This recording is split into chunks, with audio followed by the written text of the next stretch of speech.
what do you do so that you can remember well, you don't have to revise much, or whatever that helps you get through your exams? You make notes. Yes, okay. So that is what we are going to debate today. We are going to debate if whether annotation, that is taking your notes, is better, or whether it is the flashcards, right? So I'll be discussing all the pros and cons of using either methods, and you can just decide which one is best for yourself. Okay.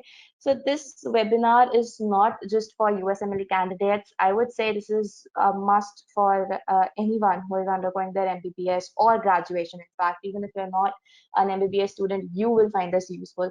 So if you have anyone from your batch who wants to join, you can still join. Okay.